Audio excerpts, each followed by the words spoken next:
If you track the automotive component space, you know Minda Corporation is a heavy hitter. But their recent performance?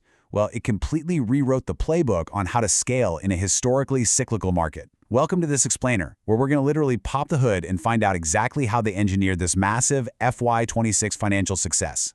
Let's kick things off with the ultimate impact metric. For the 2026 financial year, Minda posted a record-breaking consolidated revenue of 6,185 crore rupees.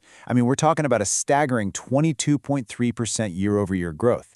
In a macroeconomic environment that's had, more than its fair share of speed bumps and volatility recently, printing a number like that signals this company hasn't just grown, they've completely shifted into a new gear. And hey, that kind of top-line acceleration doesn't just go unnoticed by the financial gatekeepers. It actually triggered a major CRISIL long-term rating upgrade to AA/stable.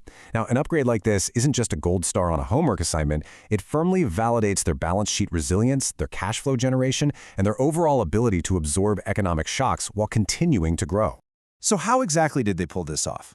Well, here's the roadmap for our explainer today. We'll start with 1, record-breaking financials, then move to 2, the core business engine, 3, powering the EV transition, 4, strategic global partnerships, 5, navigating industry roadblocks, and finally, 6, the road ahead. All right, let's dive right into Section 1, record-breaking financials. The sheer horsepower of their recent growth is wild. They leaped from a baseline of 5,056 crores in FY25 to nearly 6,200 crores in just a single year. And if you zero in on Q4 of FY26 specifically, they hit their highest ever quarterly revenue, growing 29% year over year. The craziest part? They did all this while actually improving their operating margins. So they aren't just buying growth, they're manufacturing it profitably. Group CEO Ashok Minda attributes this stellar performance to, extremely disciplined execution. For those of you tracking domestic supply chains, it's worth noting he specifically called out their leverage of policy frameworks, like GST rationalization and the Make in India initiative. By leaning heavily into those frameworks, they've kept the whole operation agile and super cost-efficient. Okay, moving right along to Section 2, the core business engine. Minda is definitely not a one-trick pony. Their business operates across 5 highly diversified verticals. You've got electrical distribution systems, think wiring harnesses and connectors. Then there's EV systems and electronics, lightweighting and plastics for die casting, driver information systems like digital clusters, and vehicle access systems. This structure means they are capturing value across almost every critical component of a modern vehicle. When we slice up that massive 1,685 crore revenue pie, the wiring harness segment is undeniably the heavy lifter, pulling in 31%. But it's supported by these really strong pillars: vehicle access at 22%, clusters at 17%, and die casting at 15%. What we're seeing here is a beautifully balanced product mix. If one specific component takes a hit from a supply chain issue, the other pillars hold up the revenue structure. It perfectly insulates them from sector-specific shocks. And this strategy has resulted in absolute market dominance in specific niches. They hold a 40% market share in two-wheeler lock sets and wiring harnesses in India. That is a deeply entrenched footprint. Add in a healthy 11.7% operating margin for the year, and it's pretty clear they have the pricing power and the scale to really lead the domestic sector. Let's shift gears now and look at Section 3, powering the EV transition. To really grasp their EV strategy, we first have to talk about kit value. If you're not familiar, kit value is basically just the total financial value of all the components supplied by a single manufacturer for one specific vehicle. Now, here is arguably the most fascinating data point in this whole explainer. On a traditional internal combustion two-wheeler, Minda's kit value hovered right around 15,000 to 20,000 rupees. But by providing complete integrated EV solutions, we're talking traction motors, controllers, the whole shebang, they've pushed that kit value to over 30,000 to 35,000 rupees.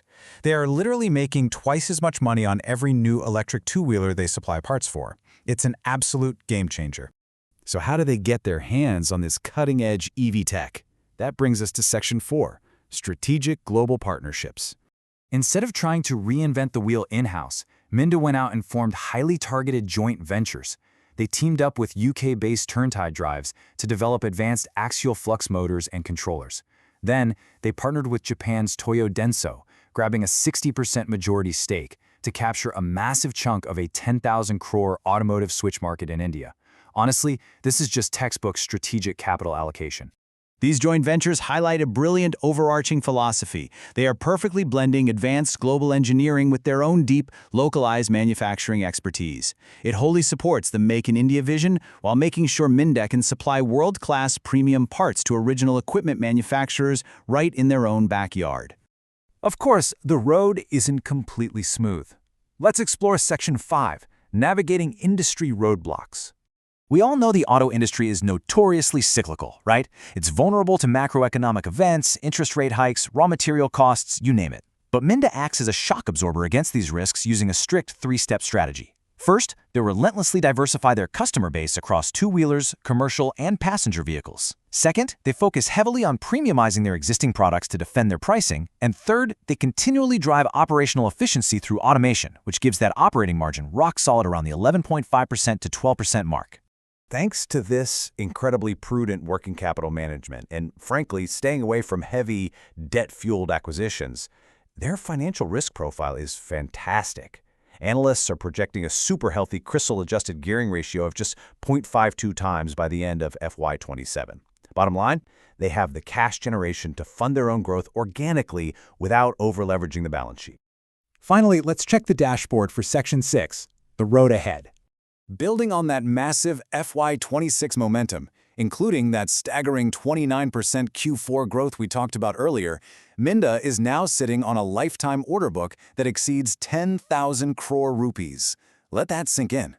With that kind of secured pipeline, plus their surging EV kit values, credit rating analysts expect a highly stable, sustained growth rate of 10 to 12% over the medium term. They've mapped out a very clear highway for future revenue. The engine is undeniably running hot right now, and their execution has been spot on. But it does leave us with one critical question to ponder as we wrap up. With their EV kit values doubling and their joint ventures firing on all cylinders, can Minda Corporation actually sustain this aggressive 10 to 12% growth speed if the broader global automotive markets begin to face tightening macroeconomic cycles? It's definitely a space we'll be watching closely. Thanks for joining me on this explainer.